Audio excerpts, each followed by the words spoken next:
Greetings, ladies and mentalgents, and welcome to this latest edition of Tales from Outer Space, where I take stories from across the internet and read them for your entertainment. This particular story is called What's Your Excuse?, written by Teller of Tall Tales. You know, I pity you, the massive Geknoshan postulated, the purple tattoo of a pair of shackles on their wrist crackling with power as they snatched a wounded man from the ground. The sharp claws of a war gauntlet dug into the young man's throat as they weakly tried to bat their attacker away with broken arms. The Geknoshan laughed and tightened their grip, the young soldier's lifeblood spilling out over the cruel gauntlet as the massive lizard continued to speak. No scales or claws to defend yourself with, no chitin to absorb blows, only weak sacks of flesh and bone festooned in the cheapest armor an empire can buy, destined to die for gods that never cared. The Geknoshan tossed the limp body to the ground with a deep laugh, stomping on the head of a fallen man who'd been weakly reaching for his dropped sidearm. You lie alone in your foxholes, waiting for your brief, pathetic lives to end. The Geknoshan gazed at the burning evacuation outpost, corpses in green, mottled camo littering the ground. A deep rumbling laugh escaped their throat as they kneeled beside a human in officer's garb, roughly panting as they held a tourniquet around the stump of their leg. I, as a chosen of the divine, enjoy all the universe has to offer. Maybe, if you're lucky, you'll feel nothing as my claws tear at your soft throats, and as I watch the light fade from your eyes, I shall spare a moment to think of your kind. The Geknoshan's gauntlet slammed down, crushing the officer's throat with a brutal efficiency, and as they choked and gasped for breath, they laughed. And I shall only laugh. The spark faded from the officer's eyes, and the Geknoshan chosen chuckled mirthfully, turning their eyes up to gaze at the small streak of condensation that was a refugee evacuation. They watched as red light burned through the atmosphere towards the small ship, raising their arms to bask in the warmth such a detonation would create. But then, the red light streaked past the pod, sailing off over the horizon and out of sight as a ragged voice croaked. You would laugh, monster, but let me remind you. The Geknoshan raised a scaled eyebrow and turned to face the wounded human soldier, who unsteadily rose to their feet. Half their face had been burned away by divine fire, the charred flesh still smoldering as the human jerked a knife from their battle belt with a grunt, holding it up with the blade parallel to the ground in front of their scorched, bloody chestplate. They growled. That within this weak sack of flesh and bone, unguided by the gods and wept for only in nameless sacrifice, beats the heart. A human heart. Another soldier, one that the Geknoshan could have sworn had been unable to move, slowly, painstakingly rose to their feet. Clutching the M40 carbine, they took an unsteady stand at the side of the other. The knife-wielding human took a swaying step forward, voice a death rattle as they spoke. And within that heart, clad in disposable armor and defended by cold steel, burns the fury of every man, woman, and child from every forgotten corner of the universe. Within that heart that knows only fear, uncared for and mourned by only those whose lives they saved, stands the courage of all mankind. More wounded soldiers stood, drawing weapons or retrieving them from the ground. Some only raised their fists, their grievous injuries not even slowing them as they took their place at the speaker's side. The Geknoshan grinned, flexing their claws hungrily as the human began to march towards them, voice inexplicably growing stronger. Within that weak sack of flesh that you so openly mock beats the heart of a man. The knife stabbed at the Gegnosian, and they simply went to bat it aside, only for the blade of the knife to power through the half-hearted slap and skitter off his breastplate. The Gegnosian's eyes went wide as this shouting soldier ripped the knife back. He is a factory worker. The Gegnosian blocked the swipe of the knife as they backpedaled to keep distance, the human pursuing. A tungsten penetrator ripped the side of his helmet open, slicing his face as the owner glared at him through the scope, calloused hands firmly holding the rifle, even as their guts hung from the tear in their stomach. He is a scholar. The Gegnosian barely registered the bent rifle before it connected with the exposed portion of his face, its wielder a small human with thick lensed glasses. The Chosen slapped the mousy man to the side with a roar of anger, only for it to turn into a roar of pain as the shouting soldier's knife found a gap in his armor. A brutal slash of the war gauntlet silenced their speech. He is a farmer. The shout was followed by a sharp blade of a bayonet piercing into the Gegnosian's stomach, through another gap in the armor.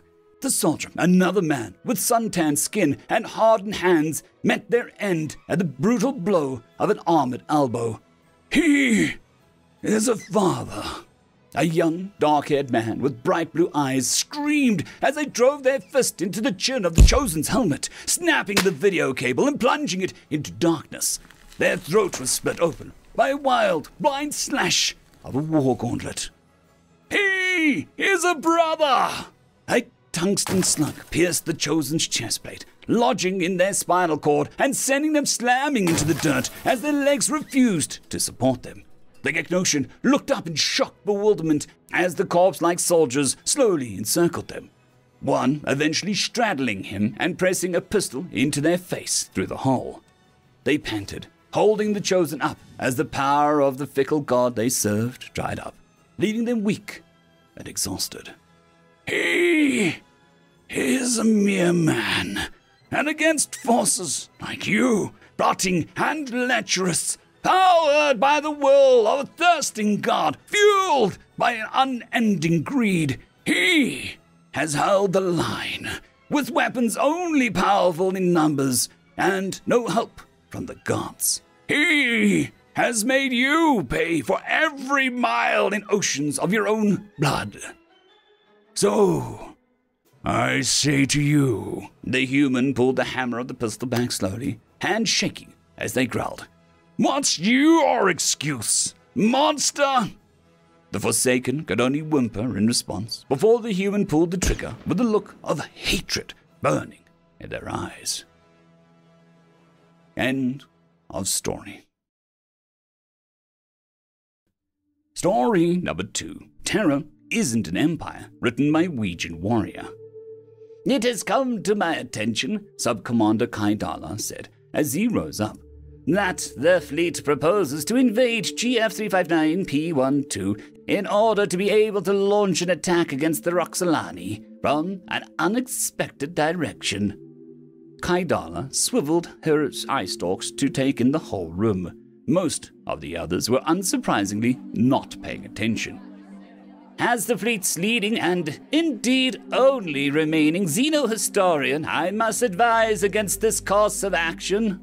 Several eye stalks swiveled to take in Kaidala. GF359P12 has given rise to an ingenious sentient species, as this committee is well aware. Being curious, and it being within a purview of my position, I took it upon myself to ascertain why Terra, as the natives most often refer to the system as, had not formed the nucleus of a stellar empire, nor been swallowed up by a neighboring empire. My initial postulate was that the Terrans had reached a detente with one or more star nations, allowing them a measure of self-determination. The eye stalks had dropped again. Kaidala noticed. Well, Z knew that they would pop up again in a millicycle. Further studies showed that my assumption was erroneous. The Terra is where empires die. Almost every eye stalk in the room focused at Z as Kaidala went on. It is a place where every sentient is armed, where every tiny vessel carries battleship-class fusion torches, where every little asteroid has a mass driver. Uncertainty showed on a tentacle full of faces. It is not that Terra has been conquered. It has, time and time again. The Orcs, the Kazan, those grey-skinned guys with the oversized eyes that we never found out what they were called. They all conquered Terra. Gallagher paused, partly for breath and partly for effect. But not the Terrans. No one has managed to conquer the Terrans. Further along the dais, a tentacle rose, as if to ask a question. They are barbaric, yes.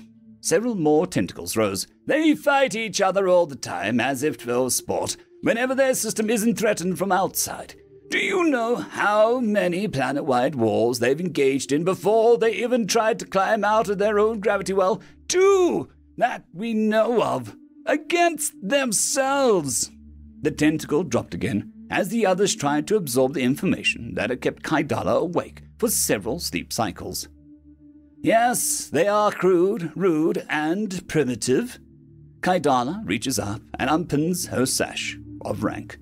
But they are stubborn, persistent, and they keep fighting until you leave or until you are consumed. And they will learn and copy whatever tech you have that is unknown to them. And I will have nothing to do with this decision to attack them, as it will be the undoing of my own ambitions. Z carefully folded the sash, not looking at the others.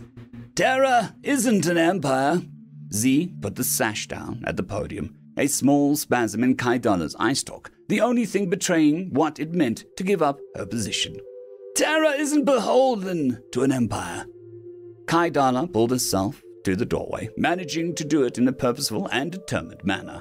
As the door dilated, Z turned to the others in the room and delivered the conclusion of her studies.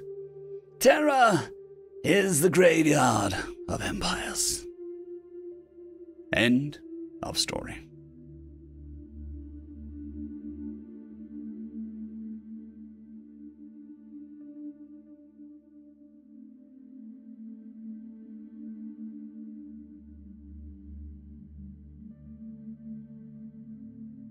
I would just quickly like to thank the T5 peeps: Dragon Soup, Cold War Boomerwaffen, Severin Cerberus, Red Panda 121, Leslie 517, Bushmaster 177, Caspar Arnholtz, Cam Maxwell, Sans the Skeleton, Lightjock, Dragzoon WRE, and Lord Azrakal. Thank you very much.